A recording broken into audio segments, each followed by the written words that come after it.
Well, good morning, everybody. It seems as though doing a lot of videos in the morning might have to just start a morning show. Good morning, Dick Ritchie. Today, I want to talk about giving giving things a chance, giving people a chance, giving knives a chance. I I know that Kershaw and other big brands like Kershaw, similar to Kershaw, like to put out a lot of products. Kind of like, if you take a handful of crap and you throw it at the wall, some of it's going to stick. Hopefully, the stuff that sticks isn't crap, but you never know. But like when I first did first off, when I purchased these Kershaw knives, I bought just recently. If you haven't watched my videos, I, I, I did reviews and some stupid stuff on these two Kershaw knives, specifically this one, because this one just I like. I actually like. They threw crap at the wall. This stuck. This fell. Now, I gave him a chance. Put my hands on him. I let my hands do the talking. Then I did the walking. And I I like what I found. You know? I was like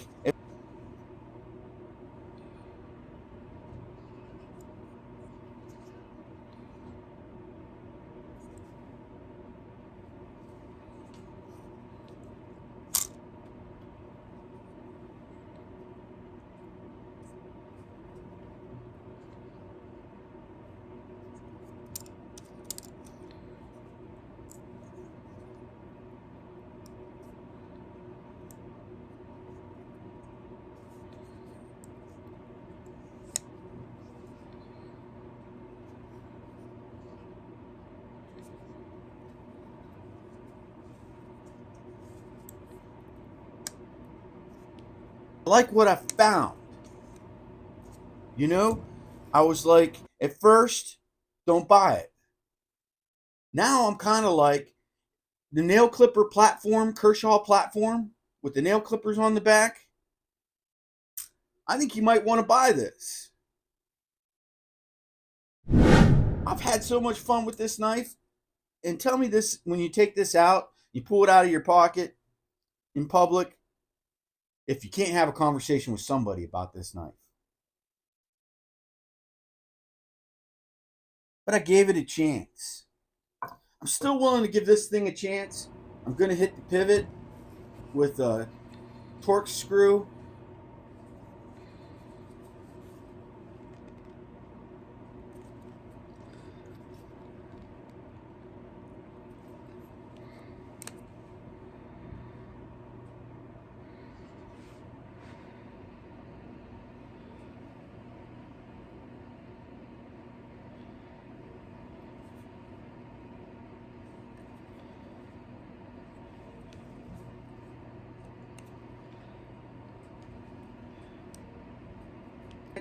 I'm going to hit the pivot with a torque screw wrench, and I'm going to loosen it up and hopefully get these thumbs.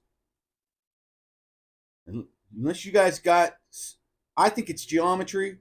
I think they have the thumb settings too close to the pivot for this specific format, and it's not allowing you to trigger it open with a with your thumb. I mean, I'm really pushing hard, guys.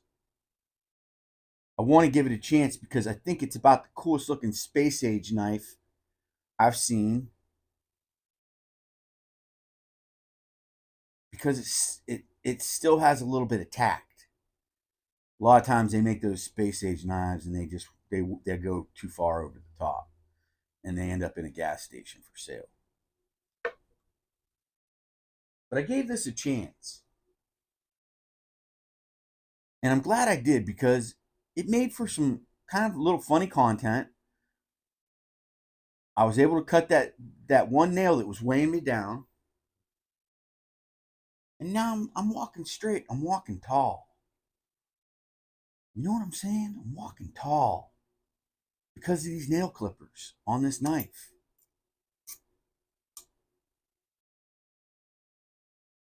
So what I'm getting at is I went to the hardware store yesterday and I had to buy some stuff for work. As I'm exiting the store and walking through the parking lot, I walk past a truck that's just on the other side of my truck. And there's this older fellow there, and he's got like grayish white hair. I think he had a ball cap on, and he had like a ponytail. And he was kind of tall and slender.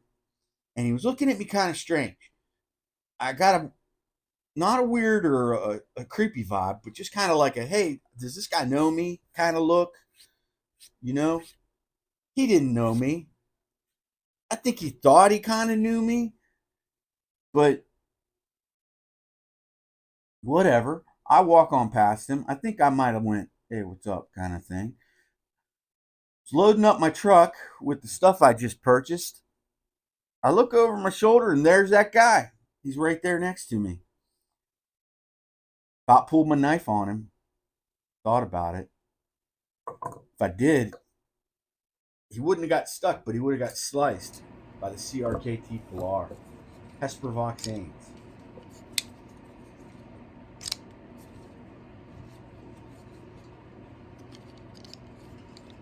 Sliced by the CRKT Pilar. Hespervoxanes. Get yourself one of these, folks. This is a standard carry for me. Frame lock. I think he has 9CR. I don't know. I like the action. I like it's anodized aluminum all the way around so it doesn't get dirty. Really good action on it. I like the blade style. It's not pokey pokey, but it's slicey slicey. And it's thick stock, so you're not going to break it. I like it. I like it at all. So this fella's standing next to me, about ready to slice him, because I don't know if he wants trouble or if he's a creepy weird dude. He said, hey, what you going to do with those? I had some industrial light bulb guards and some mason jars in my. What you gonna do with those? I go, well, I put them on lights.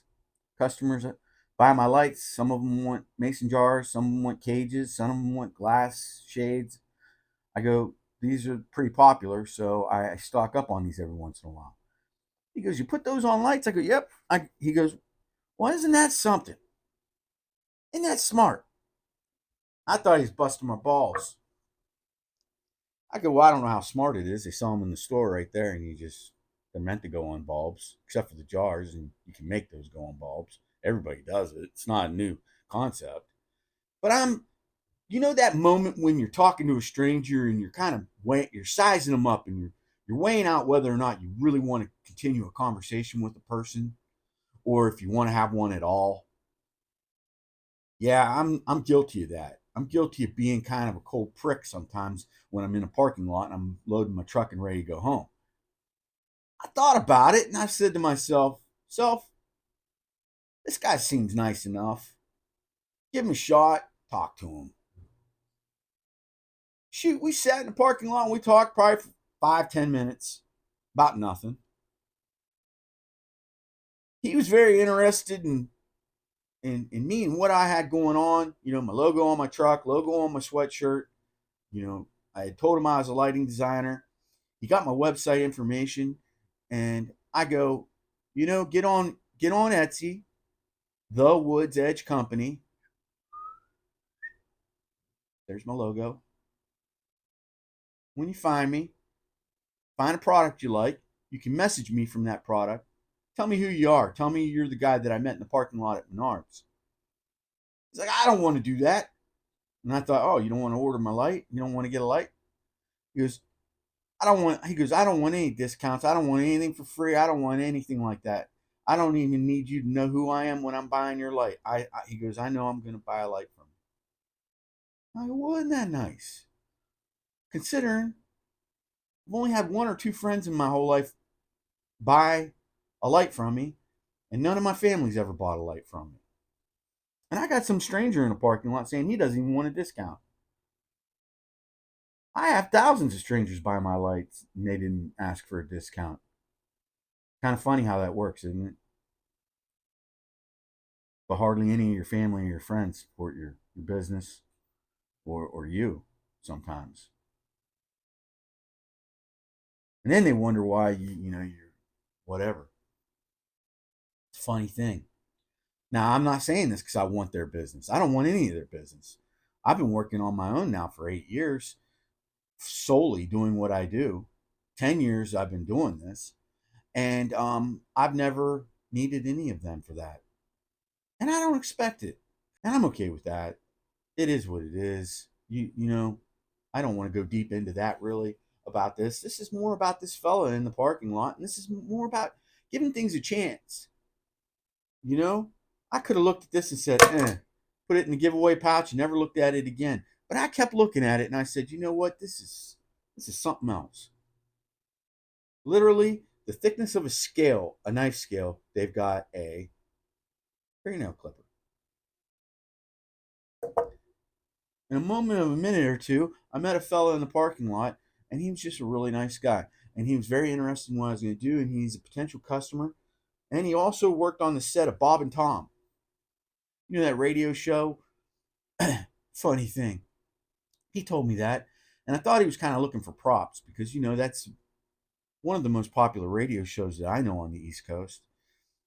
And I looked at him and I said, hey, I hope it doesn't hurt your feelings, but I don't like that show. He looked at me, he goes, I don't really like it either. And that was the funniest thing I ever heard because I go, they all they do is laugh at each other. They just laugh and laugh and laugh. Like I've had a video out there where I've talked about this once before about those clowns, and I was like, they go, hey, so I bought a pocket knife. Oh my gosh, they're all laughing at it. And then the other person, well, I bought a pocket knife. Oh my god, you know what I mean? It's like, you didn't do anything funny or say anything funny. They heard that there's an algorithm out there in the radio world where if you laugh at something on set, it'll get laughs out in the world, whether it's funny or not, and it'll make you more popular. Guarantee you that's what they do because nothing they say is really that funny. And when they do say something funny,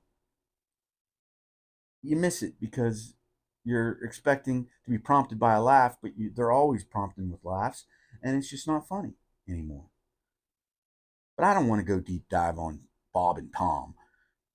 But it was interesting. This guy worked on the set for them, and I think he was kind of like an IT guy, but they're old school probably because it's radio station stuff, so he was the guy who kind of probably, I don't know really what.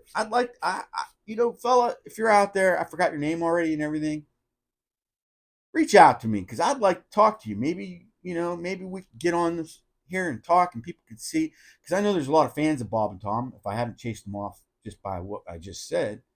But everybody seems to like Bob and Tom. They're very popular. But I gave that guy a chance. I gave that guy a chance. And he probably thought the same thing about me. He said, I'm going to give this guy a chance. I'm going to go talk to him. He looks interesting enough to talk to. He looks harmless enough to not punch me in the face, even though sometimes I feel as though I shouldn't be approachable. But a lot of people approach me. Weird. My wife is amazed every time we go out in public.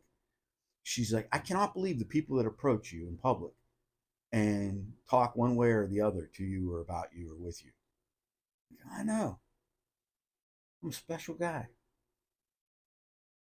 See, they told me when I drove in that short bus that I was special. They weren't lying. I was in that bus if I wasn't walking uphill both ways in the snow to school. I'm about that old.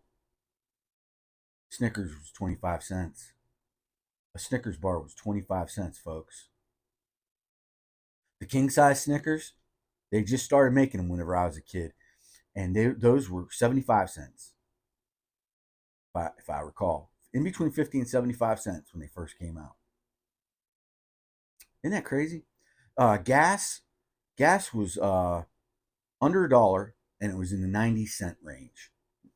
I kind of feel like I remember it being in the 70-cent range a gallon, but when I started buying gas when I was 15, 16 years old, it was like 98 cents, 97 cents. Sometimes you find it for 93 cents. 93 cents a gallon. I just bought gas, filled up my truck. I got a Chevy 2500 and it has a 35-gallon tank, and I filled it up with gas. It was $3.79 a gallon, and it cost me $130 some dollars to fill up the tank. I remember pulling $2 out of my pocket, buying 2.5 gallons of gas. 2.5 gallons of gas. We had guzzlers back then, but that got you up the street and back up the street and back, and back up the street and back. So that got me in my friend's house 3 times. $2. It's a different world we live in. That the price of everything in this world, in this country, has risen so high at such a level. The prices of all these things have gone up so high, but yet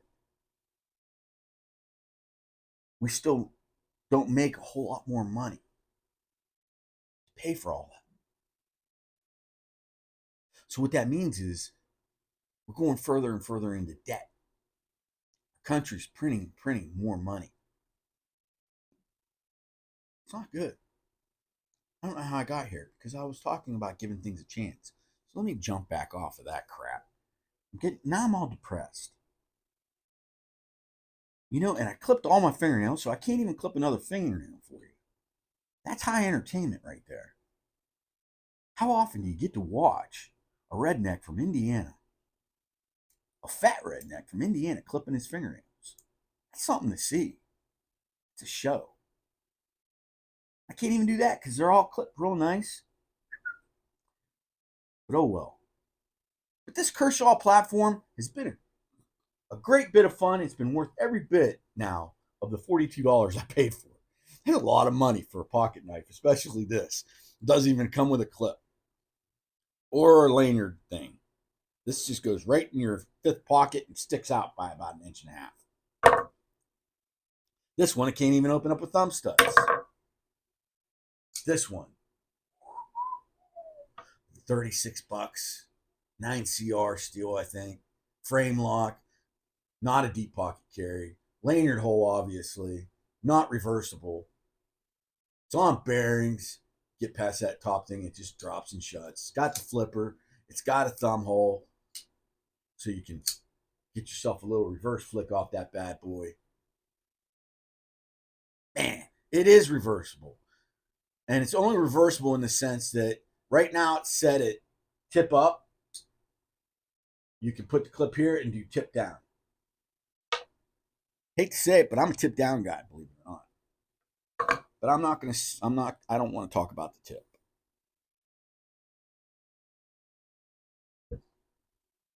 But next time you're out there and you have somebody approach you in public and you're kind of like, you might want to give them a chance. Might not. I gave that fellow a chance, and I'm glad I did. Might have sold a light, maybe make a friend. At least I had an interesting moment in my day with some interesting conversation where a guy was showing interest in me and what I do, and he didn't want anything in return from that. Parted ways, probably never hear from him again. But it was kind of cool because you're just walking through a parking lot. So next time you're walking through the knife store parking lot and you see a toenail clipper on a knife, buy it. You won't regret it. I don't know if there's another knife out there other than this Kershaw platform that does it. If there is, tell me, because I'm going to buy it. I'm going to start collecting toenail clipper knives. Why not? But I wanted to share that moment because I thought it was nice. And I think everybody needs to hear something nice. That's all I got. Y'all have a good day. And I'll talk to you tomorrow. So.